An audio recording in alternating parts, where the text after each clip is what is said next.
You're listening to Design Between the Lines, the only design and home furnishings podcast where we talk with the movers and shakers, industry innovators, and lifetime legends of the home furnishings industry.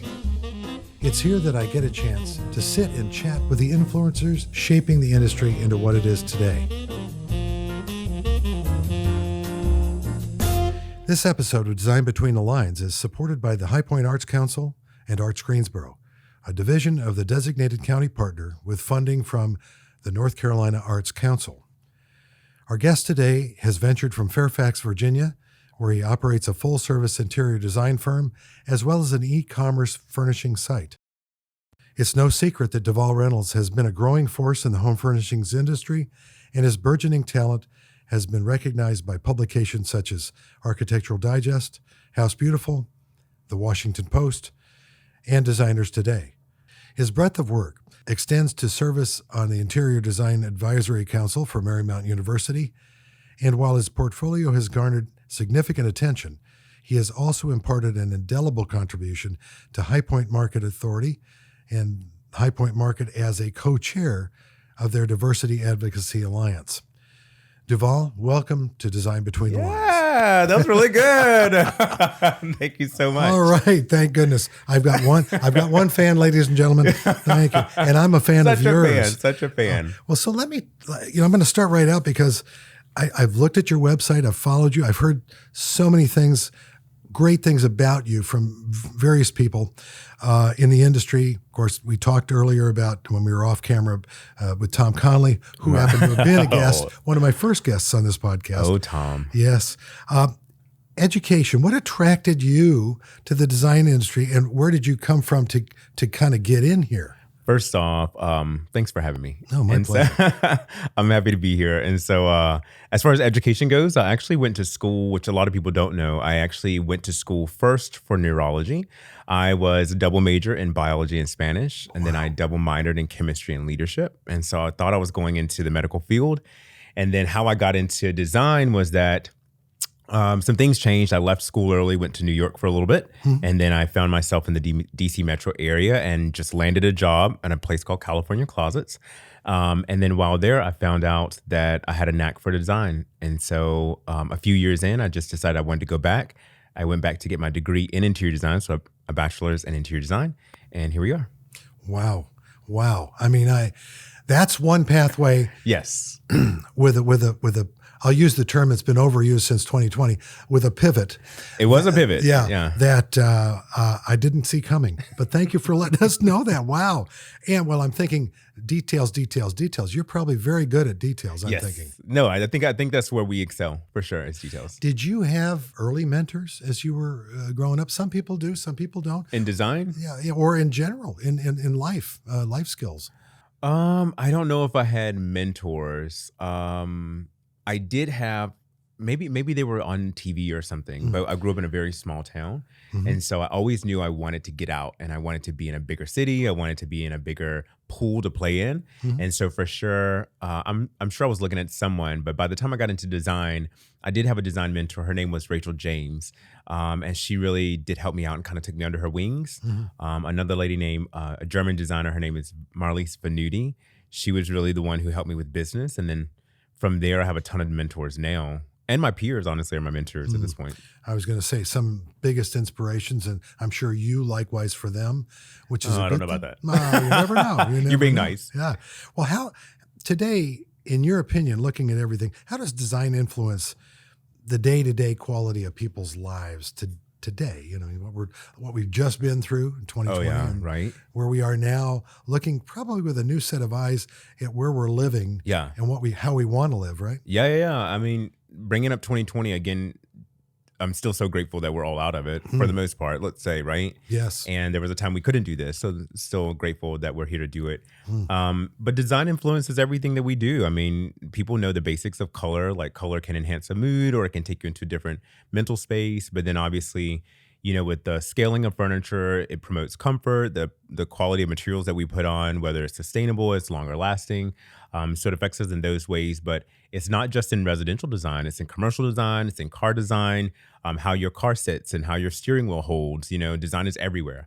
And so I think it affects us much more than people realize. And I think also with being at home in 2020, people are being more mindful of how their spaces function. And, is it multifunctional? Can I get to things easily? Am I being able to relax easily, or things at my disposal, whether your cup sits closer or your bookcases are in front of you to know which books to grab? Design is everywhere. So obviously, when you're dealing with a client, lots of question and answers. I'm guessing you're wearing your psychologist hat at that point, yes. because you're trying to learn what's in their head about what makes them happy. I'm assuming. Absolutely. Well, what's your approach to design? I mean, how do you put it all together as you're doing your? I know that's a big question. So you could take it in small bites. Yeah. It's magic, John. It's pretty simple. It's the basics. Well, I mean, let's say, are you being able to boost your unique creative voice through your clients? Yeah. In a way, when you're putting your thoughts together with theirs. Yeah. I don't think I sit and think about this enough to probably give you like a really smart answer. So I would say that I think one of the biggest things we do is reading between the lines is probably the hardest thing to learn. Yeah. Because in the beginning stages of design, your goal is to give the client what they say.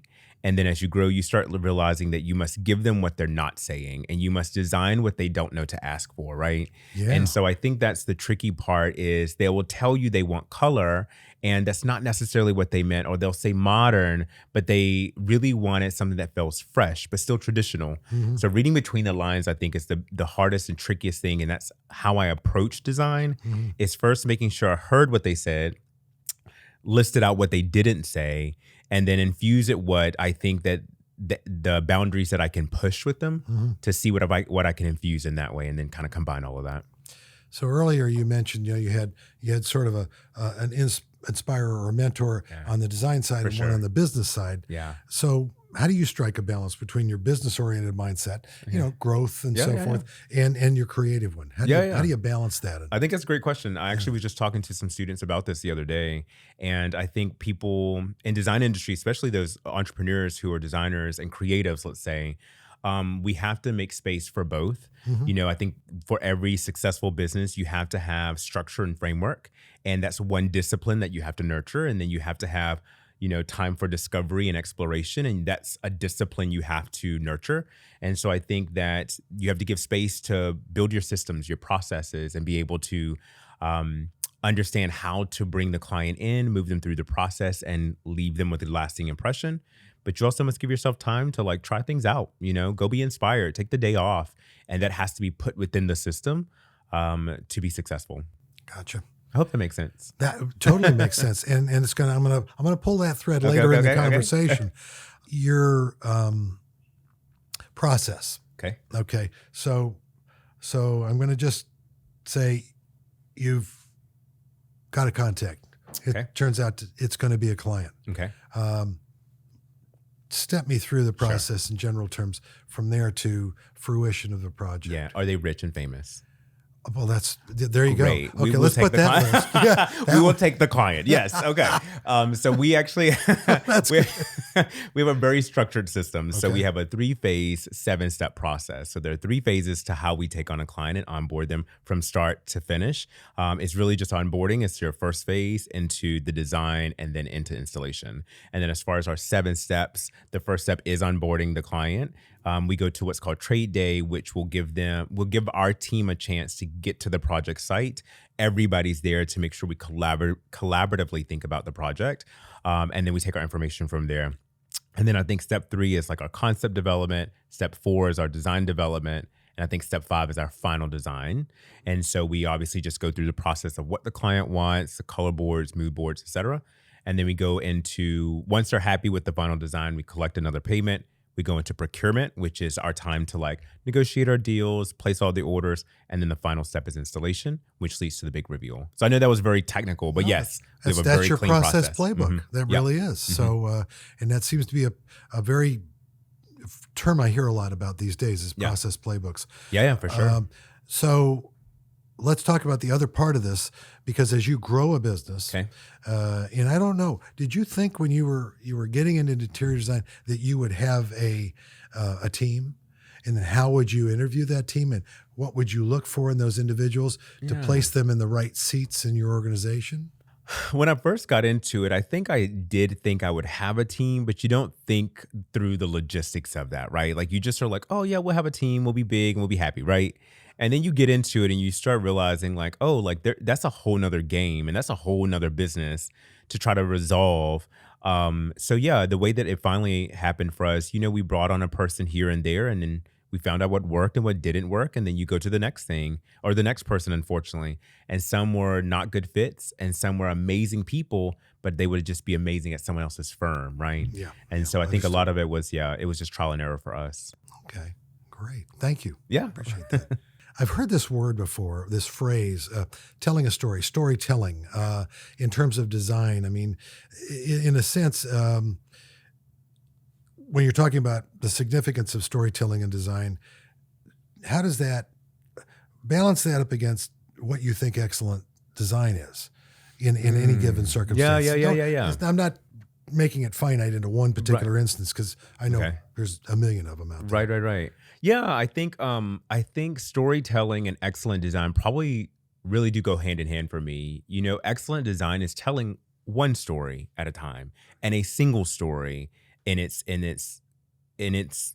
the body of work, right? It's not 1,000 things happening at once. It's not a lot of moving pieces at once. Your eye is not distracted because you feel excited here and you're feeling moodier here. I think one moment to tell one story is excellent design. So whether that's in any design aesthetic by any designer, whether new or old, excellent design, I think is, one narrative, one story. I think that's a good way to put it. Clearly stated. Yeah. Clearly stated. Yeah.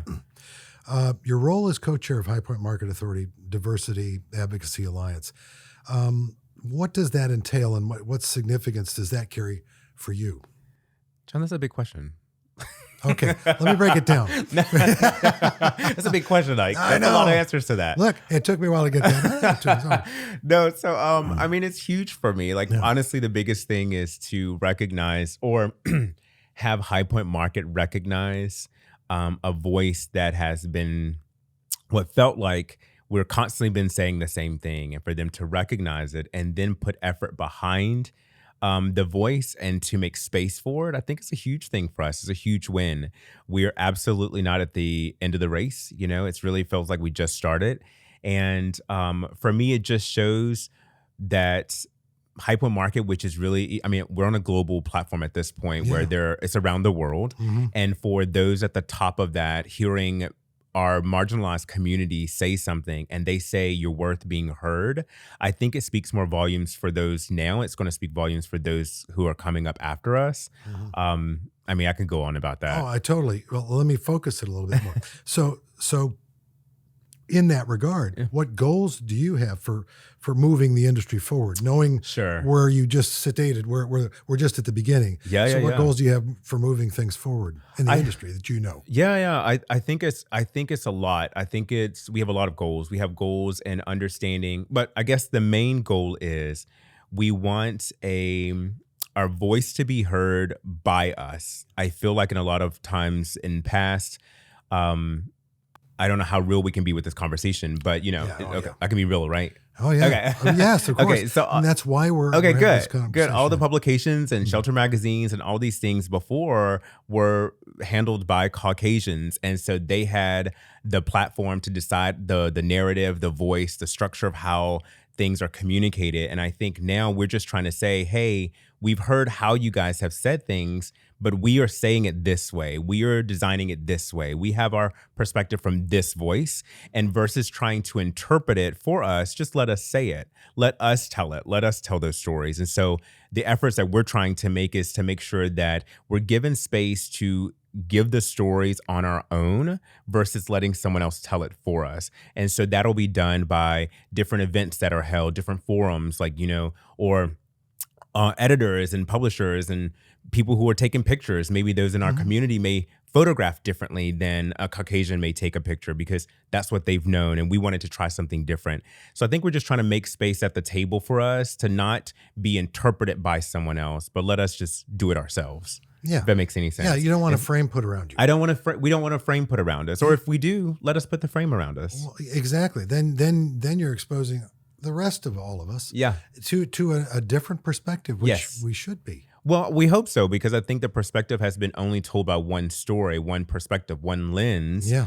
And looking at this globally, which I was talking about, if we're on a global platform, it cannot just be done by one singular voice. And I think that can't be done by one culture, not just Black people, not just white people, but Hispanics and, Asians and Middle Eastern and Yeah. everyone has a different perspective. And Yeah. I think market is starting to understand that if they really want a larger reach, the way to reach it is to let those channels be said by the people in that culture.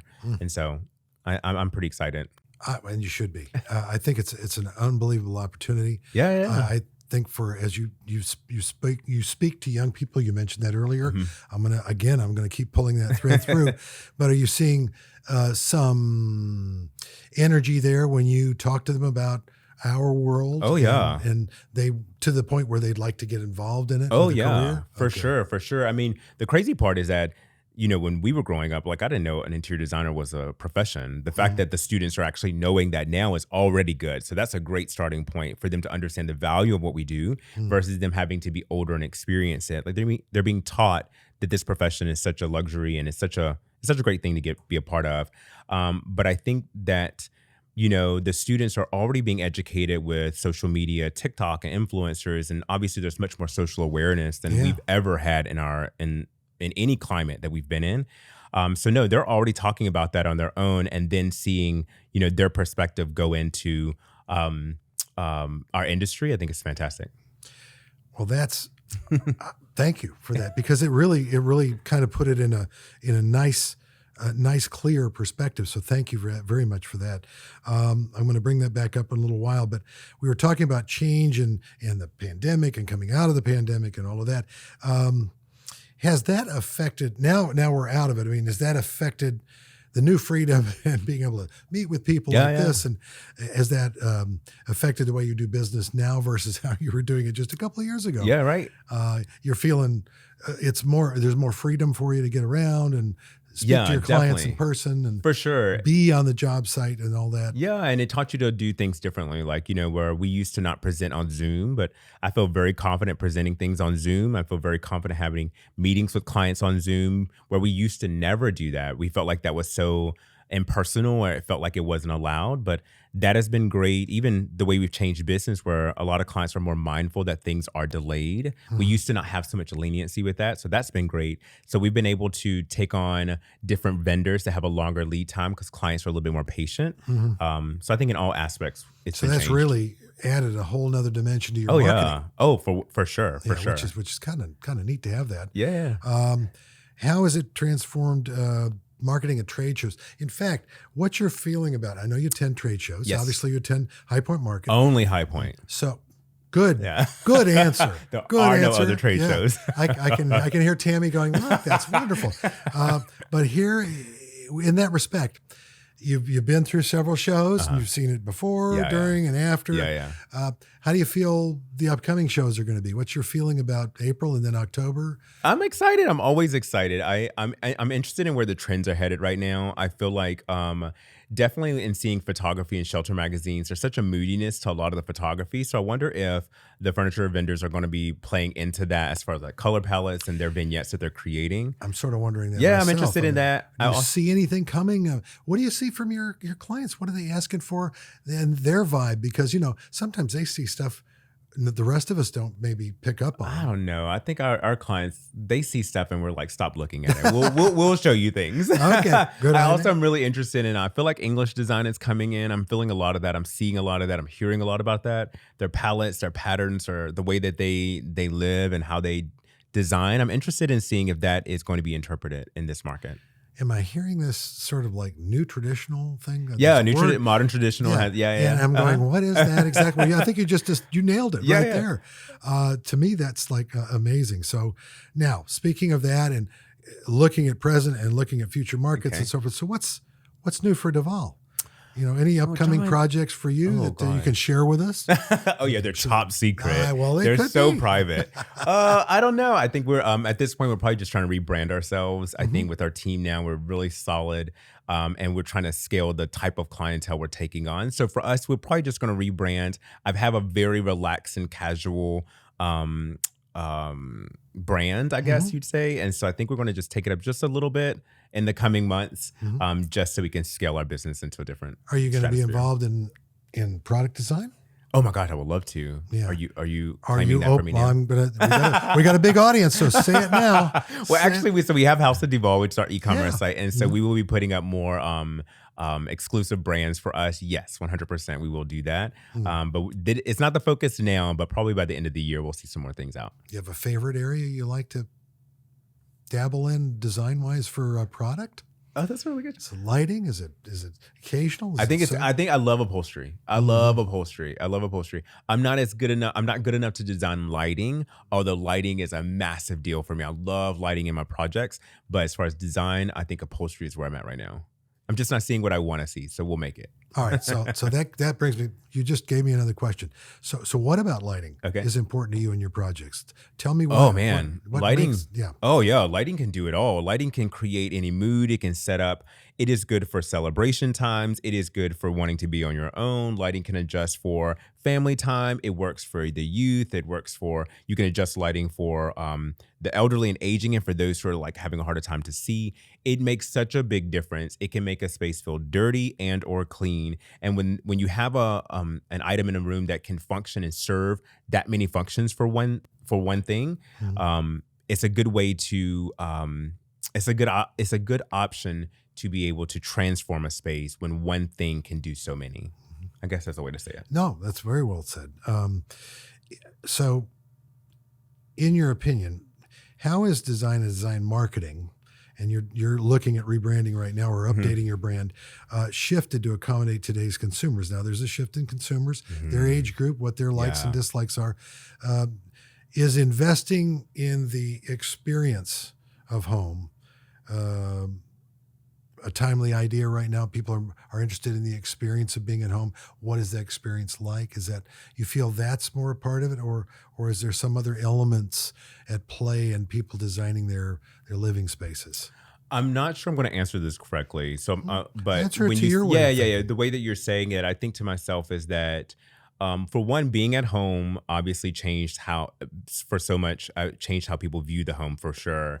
The uptick in social media and it being, interior design is what is classified as goals. Like that's goals for so many people. I mean, it's hashtag goals for someone to have a beautiful space, a beautiful home, a place where they can, house their friends and have people over. It's such a goals thing. And so I think in marketing, we are selling the experience of having the goal. Like you're selling the idea of that lifestyle and where you're headed and what you can do and how you can be inspired and inspiring to others. The marketing very much has changed, and I think we're selling definitely the experience. I'm not sure I answered that honestly. No. I think you've kind of fine-tuned what your selling. Yeah, we definitely sell. Yeah, we definitely sell the goals lifestyle. We definitely sell, but not just the lifestyle for us. We sell the luxury service as far as my brand goes. We're showing the clients that we can take care of everything from start to finish. We can move you through this very seamlessly and stress-free. That's what we sell. But are they, when you're dealing with your clients, are they bringing some of their life experiences into the, maybe they might be items that they picked up on trips or whatever. Are they bringing those or asking you to put them within the concept you're creating? For sure. And then we tell them to stop. No, I'm just kidding. Some clients we do. Yeah. It might be a little too much. Yeah, it's too much. That's ugly.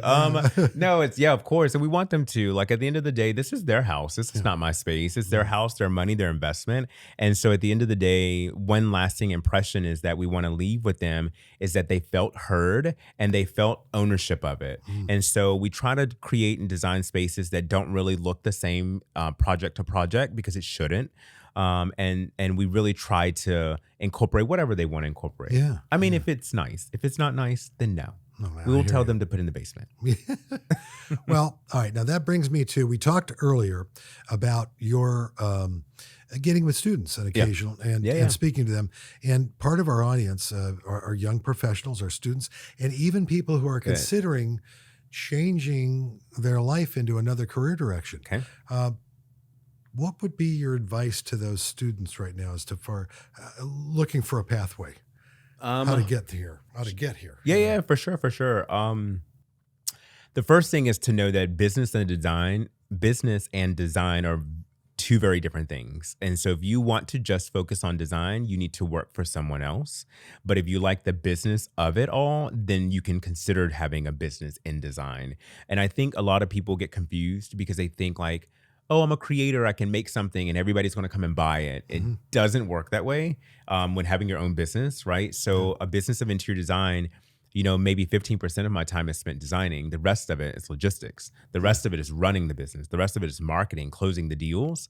And I think a lot of younger people aren't fully aware of what it entails to be a successful interior designer with your own firm versus being a successful interior designer. That's it, right? So first, kind of decide where your paths are, which one do you think that you would want to go into and try it. I would always say work for someone else first.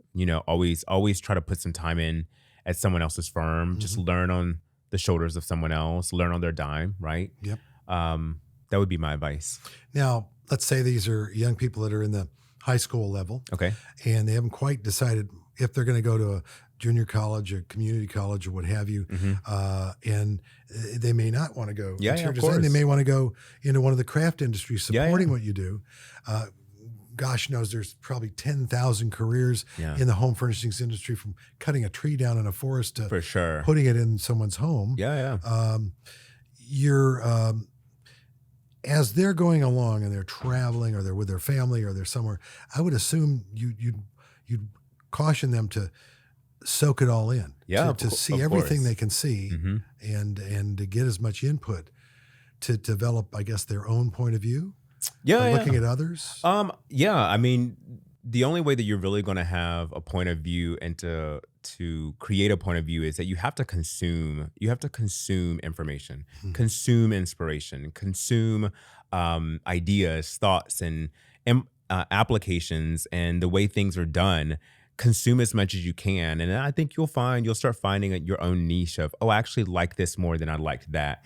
And for an example, I went into interior design business thinking I loved design, coming into it now realizing like, actually I'm an entrepreneur who loves business. I just so happen to have a business that's in design. I still love design, but I didn't know that until I started learning more about business and was like, wow, this is where my heart is.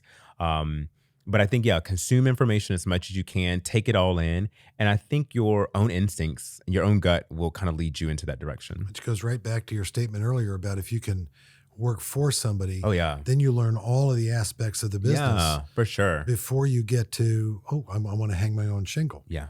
Okay. Why are you asking me questions? I should ask you questions. You should answer the questions. I'm just your Sherpa. I'm just your guide along the path. Sherpa. Okay, got it. Well, I got to tell you, this has been phenomenal. What a pleasure to meet you, DuVäl. I know, finally. It's in person. I love doing this after 2020. This is just a blast. Good. I wish you much success in what you're doing and all the efforts you have going. Appreciate it. If I can ever be of help, and please call on me. But you guys heard that here first. They heard it here first. Oh boy, there we go. Can we cut that part of it? No, I'm just kidding. A pleasure to meet you. Same here. Thank you for being on the program today, and much luck to you in the future. Thank you so much. Thank you so much. Design Between the Lines is produced by Element Studio with the International Society of Furniture Designers. We record in High Point, North Carolina. To find videos of these podcasts, be sure to subscribe to the International Society of Furniture Designers YouTube channel. To learn more about ISFD, visit isfd.org. And don't forget to subscribe to hear more industry stories of design between the lines.